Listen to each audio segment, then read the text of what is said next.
Run, river, run, run through the hills. Run, river, run to the sea. Run, river, run to your place beneath the sun. Run, river, run over me. Run through the land, you run through my soul. Bring me wisdom and peace. Be my guest. I'm Jan Lewis, your host. Today we have from Worcester, Massachusetts, we have Mandi Lynn. Welcome, Mandi. Thank you. And Mandi is a young adult author. And we have a lot of authors on the show, besides other people too.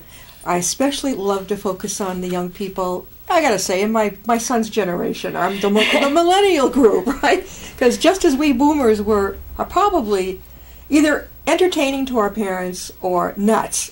I think my mind just cracked up with me, but to see you folks with your books is wonderful. This book, Essence, now I don't know, Paul, can you zero in on this? No hurry. Mandi Lynn has written the book Essence. And in a nutshell, tell us, don't give it away, tell us what it was about. Well, basically, it's a young adult fantasy novel, and it's a novel where this girl, basically, she moves into a new location, and she's exploring her backyard one day, and all of a sudden, it's almost like she's possessed. She can't move, she can't control her limbs, and she's fighting this pole, and eventually she, fights this for months and months and months, and at some point, she gives out, she can't do it anymore. And it's basically what happens after that and how she copes with it and how her family does. How did you get the idea for this? It takes... One of the locations in the book is called Phantom Lagoon. Now that is... On the cover of the book, that's it's also called Saturday Falls in real life. Mm-hmm. But it's a place me and my family had been on for a vacation. And I took a photo one day, and then I saw the photo when I decided one day I'm going to write a book, because that's what 8th graders do, And I took it and I just built a story around this location. Is that you on the cover? Yeah. Okay, so you had a friend or relative take the picture. Yeah. Where was this? That's Saturday Falls, New Hampshire. It's on the Kangamangas Highway. Oh my God! Well, I went to college in Plymouth, which is not far from there, and I've camped on the Kangamangas. Yeah. So that's where you had this done. Have you seen the opening to our show with Run River Run? And that was, my co-producer took those way up north, too. Oh, really? With all the beautiful rivers. I wondered if that was you, because back to that looks like you with all the long, beautiful hair, and it looks just like you. Now, you self-published, right? Yes. You do. That's the way to go, I think. It can, if you do it the right way, it's the way to go. Yeah. And it gives you complete control. Like, I got to design the cover, so I got to be like, I made sure it was something I liked. Yeah, I tell people...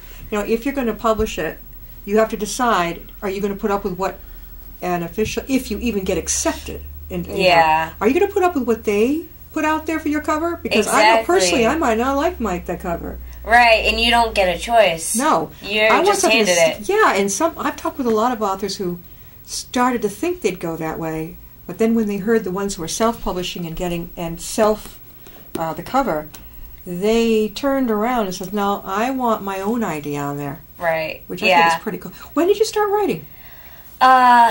I believe it was in 8th grade. So I was 13 when I started writing. And before then, it was more just like little ramblings inside my head. And then one day, like I said, I literally sat down and was like, I'm going to write a novel. Yeah. And from there, it transformed into that eventually. So that was at 13? Yeah. May I say your age now? 18. She's 18, so it took you 5 years, basically. Well, 3 years for that book. Yeah. Now, since then, I've written a second novel, which is almost like a prequel to Essence. Yeah. And it gives a lot of backstory. It's about 100 more pages, but that took me, I think, 5 months. When you do this, Mandi, do you just sit down at the computer and let it rip and then edit it later? Or do you painstakingly write? I absolutely just kind of sit there and go with the flow. You just let it happen, knowing that you can always edit it later. Yeah, like that's draft number 10 of that book. This was draft number 10? Yeah. We're talking with Mandi Lynn from Webster, and she is she's a young adult author. She wrote the book Essence, and that is her on the cover, no doubt about it. You look like a little girl almost looking out there. Yeah, it's kind of weird to look at now, because, like... When was it taken? Oh, gosh.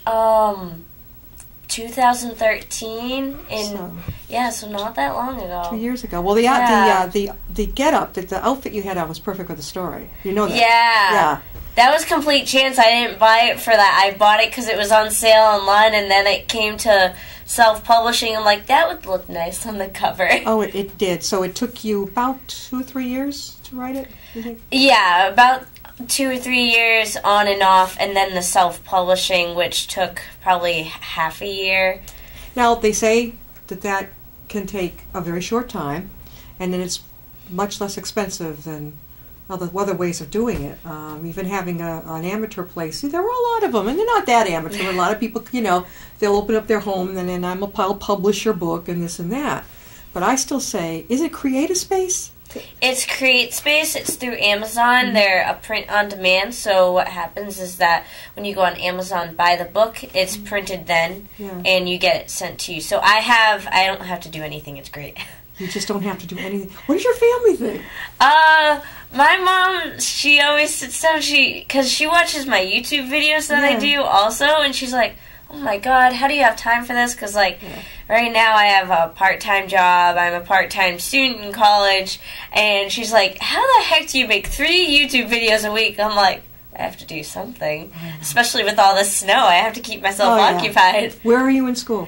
I am at Worcester State University. I just transferred there. Where were you from?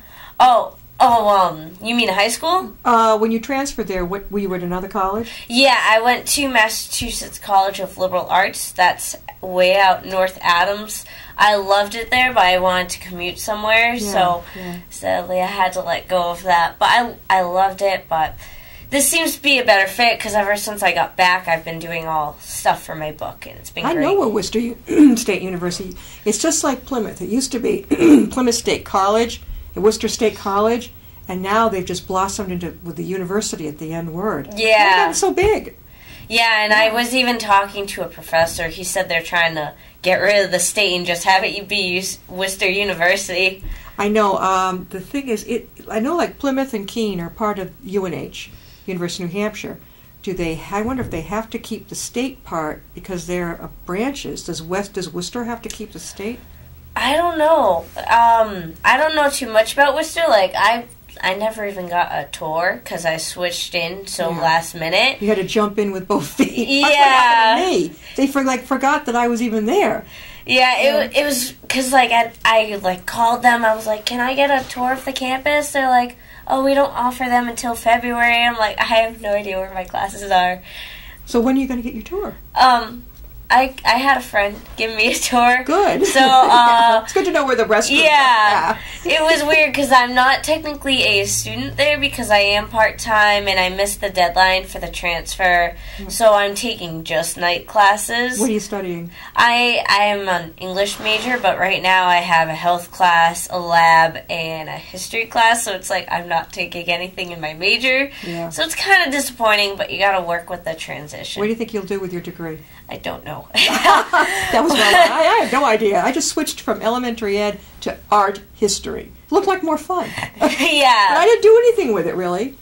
I mean, my plan in the long run, I want to write more novels, so that's a thing. And then I also want to do public speaking, which is something I'm working on right now. You'll be good because you're having no problem projecting. Yeah. None. It's something I love to do. I've already done the workshops I did on how to write a novel. I'm doing another one called Find Your Dream. Yeah.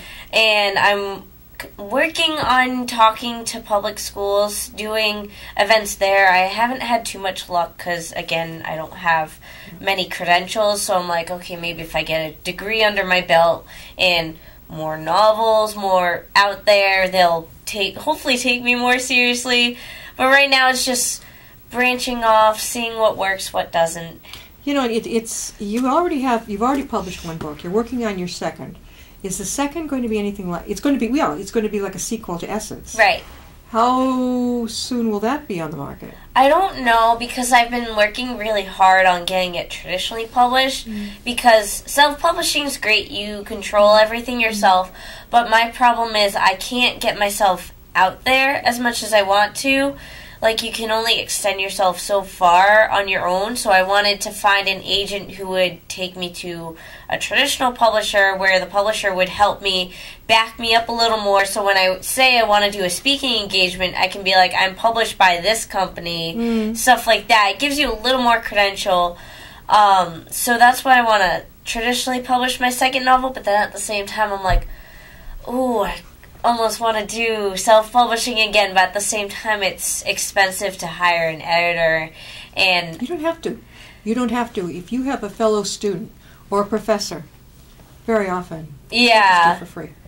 Yeah, I'll have to look into that, but at the same time, I have a good relationship with my other editor, and he was like, I'll give you a discount, it was great working with you, and they're so encouring, too. That's good. That's really good. Yeah. So I have some decisions to make. Yeah, you do. Well, you've got a long time to have to, you don't have to jump into anything right now. So you grew up in Webster. Yes. You did. We've mentioned give them a little plug. The Book Lovers Gourmet. It's a what would you call it? It's a book cafe store. Yeah, and they even do. They have writers meet. I forget, a writers group once a month. Yeah. I used to be a part of it. That's when I was about 14, 15. Were you the youngest member? I was. I'll bet. And I didn't stay too long because it was just really weird for me being so young. Like, it was before I could even drive too, so my dad would just drop me off, pick me up. And everyone else wrote in different genres, because I wrote in the young adult, and there were some people who wrote in poetry and adult, and it's like I could give input for adult fantasy, but it's like most of the time it was poetry, and I love poetry. I admire it. I can't write it for the life of me. Yeah. So I had no input on that, and I would be like, oh, I think that's good. I don't really know, though, because... Yeah, so at that point, probably knowing a lot of writing groups, I don't think I've ever seen one as young as 14. Yeah. Maybe 25. Yeah, they're online, and that's, the people have contacted me wanting to be, friends and exchange manuscripts and stuff like that, and I've wanted to do that, but it's like you can't always trust people, especially if you're the one who has the following on YouTube and there's some random person out of the blue. You don't know if they're going to take your manuscript, put it somewhere you don't want it to be. You mean in the writing group? Or, well, just online, because it's so easy. There's Miss Literary and Figment.com where you can post your novels, and that's for people my age to post their stuff so they can start growing their following. But it's I can't do that because now I have a book that's online, and I don't want to put the book for free online if they can buy it, which great for everyone else, but not for me if I want to make money off of it. Now you are going to be appearing at Tatnuck Bookseller in Westboro. When are you going to be there? In March. I don't have the exact date. All right. On my website, there's an events page. Yeah. If you go to mandilynn.com, it's right there. And click on events. It gives you time, date. I also have a workshop at the Oxford Library coming up. You're doing a workshop? Yeah. What is that? Now, how many are signed up for this? No, we don't have anybody sign up. It's just kind of a show up. Walk in. Yeah. I invited all my friends on Facebook, but, that's... Yeah. They live now across Massachusetts because of college, so I don't know if anyone... And, of course, with the snow, it's not going to be too... Oh, yeah. Well, no, when you give a workshop, we're talking with Mandi Lynn, and she's the author of Essence, which is for young adults and adults. Mandi, when you have a workshop, everybody has a different idea what they're going to do at a workshop. What would you do? Well, I have 2 different workshops right now. I have the basics on writing a novel workshop, which I take you from step 1 to the last step. Now, that's basically brainstorming, outlining, research, your first draft and everything in between, all the way until you're finished. And then I'm like, this is where you would now publish, which is another workshop in itself. Yeah. And it's funny because I do that workshop and people always ask about the self-publishing part. So that probably means eventually I should make a self-publishing workshop. Oh, yeah. Yeah. Very popular, and a lot of people cannot afford to wait, and even to see if these one of these publishers will even accept them. It can end up in the trash can. Right. Yeah, that happens all the time. Bad for the ego of a new writer. I say no, get it out there. It will take off if it's going to take off. Yeah, and you just have to know what you're doing. Yeah. A lot of it these days, sadly, is just marketing. It's not so much your book is good, it's do you know how to market it. Yeah, and who you know. Yeah, exactly. So you're going to be when are you going to give the workshops at Oxford Library? The new workshop I'm doing is Find Your Dream, and that's basically where I talk about how you can do anything, really, if you are determined enough. And for the first part of that workshop, I talk about how I got to where I am today. I say, obviously I had no writing background. I didn't know what I was doing. I didn't even like to read before. And so I go from that to now this girl who does workshops, who does book signings, and wants to hopefully someday write for a living. And that is going to be, it's I believe a Friday in March. I don't have all the dates memorized just because recently I've been getting so much down. But again, it's on my website. It's on my Facebook page. Tell us how they can reach you. Okay, there's a website, mandilynn.com, spelled MANDILYNN.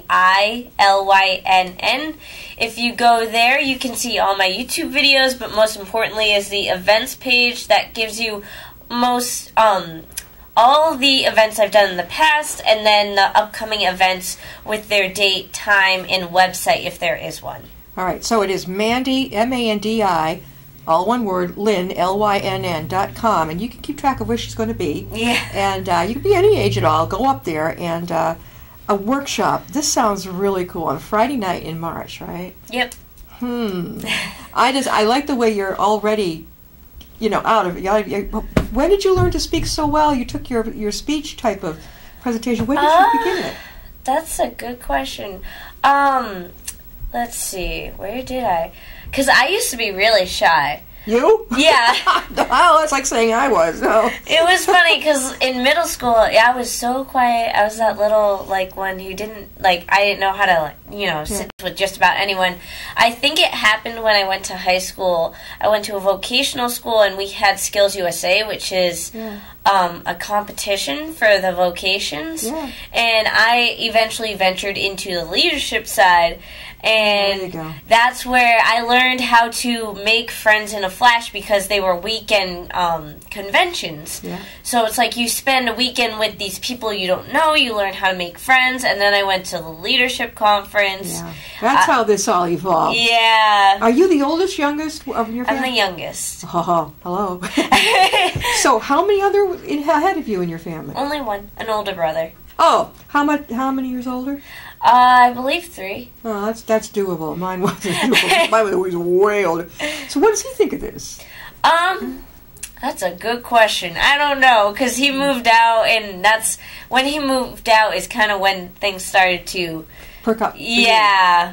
Yeah. So I'm not really sure what he thinks. I've never really sat down and asked. I mean, I don't think he really has a huge, strong opinion. I'm sure he's like, oh, look at that, my sister. Yeah, he's happy. He's probably not going to gush about it. Yeah. He might gush to the other guys, though.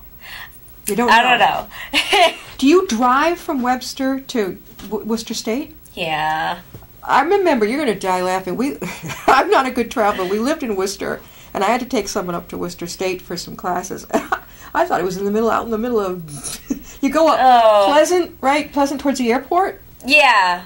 It's an awful, it's a short distance, really, but with all the traffic, it takes forever. And is it far from that Rotary Gizmo, whatever that is up there? It's right near it, sort of. Pleasant Street and something else up there. Yeah, I learned that if you get off at Kelly Square, it's a lot easier, but of course then you have to go through Kelly Square? Yeah.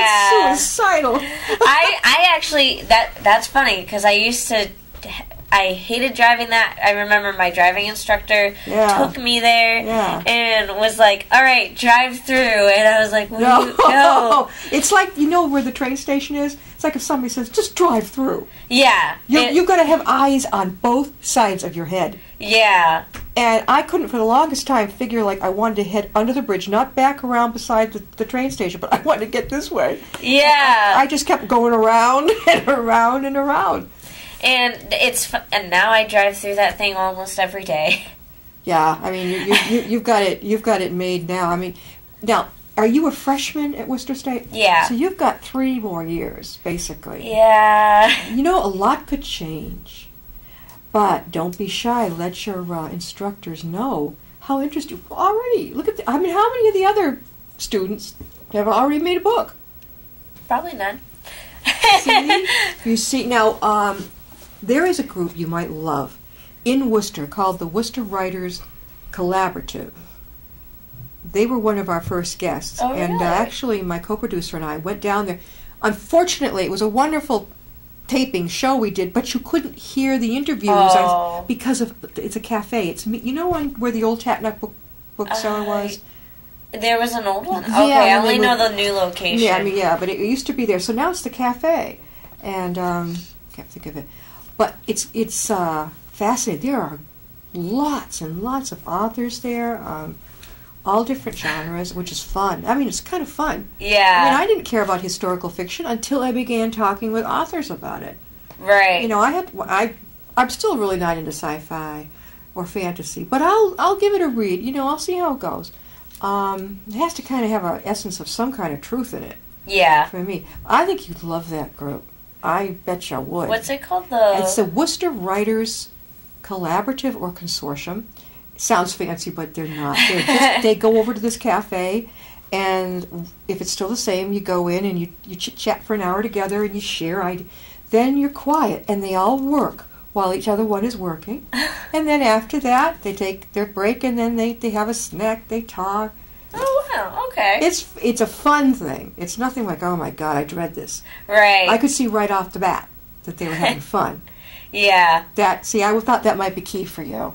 Yeah, it's always, because that's the thing, I don't have, like, a whole bunch of writer friends. You'd have them here. Yeah, if I do, it's, like, online, and even then, I'm an awful social media people. Like, my friends know I don't text. Like, that's just I don't a thing. either. You don't, at 18, you don't text? No, not really. Thank God. It's funny, because, like, I'll get a text message and be like, oh my God, I have friends. And it's like, oh, no, it's my parents telling me to, like, do the dishes or something. Oh, well, my son is 22, and he thinks, oh my God, why won't you text me?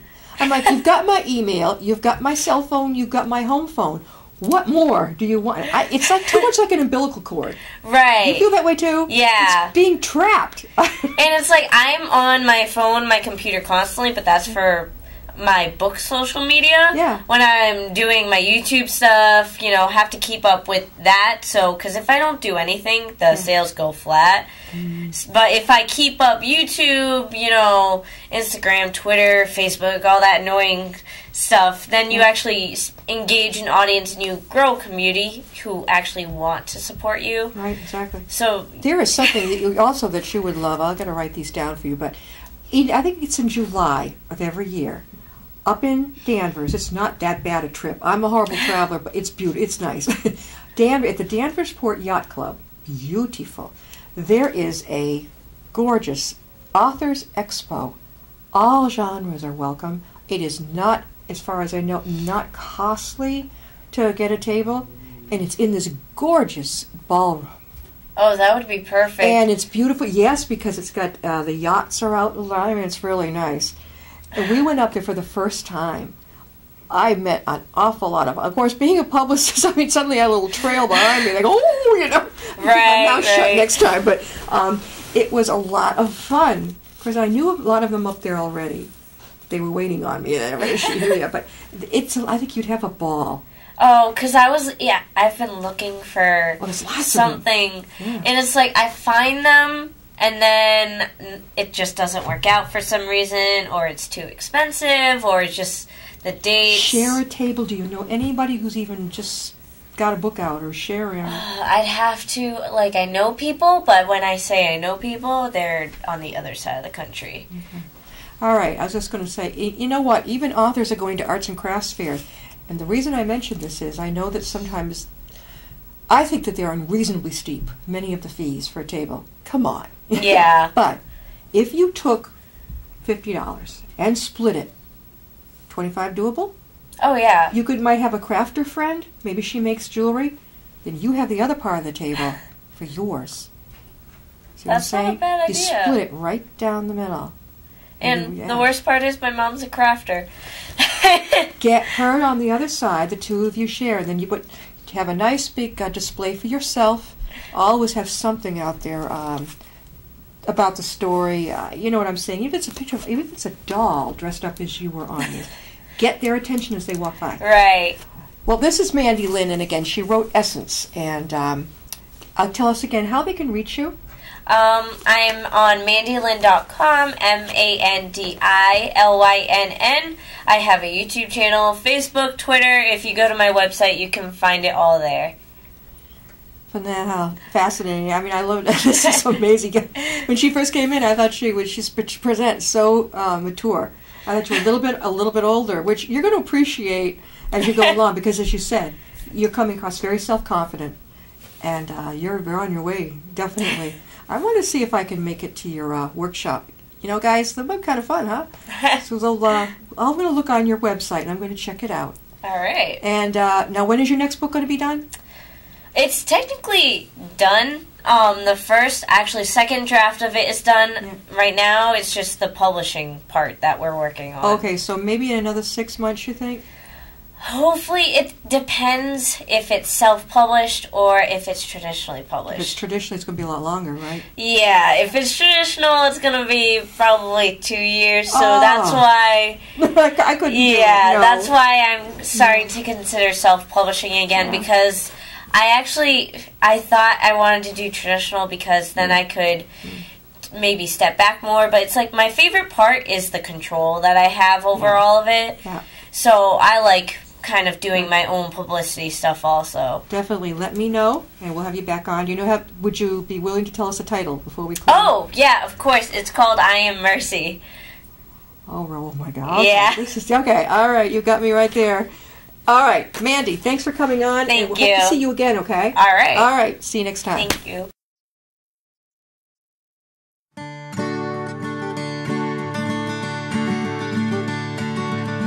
Run, river, run, run through the hills. Run, river, run to the sea. Run, river, run to your place beneath the sun. Run, river, run over me. Run.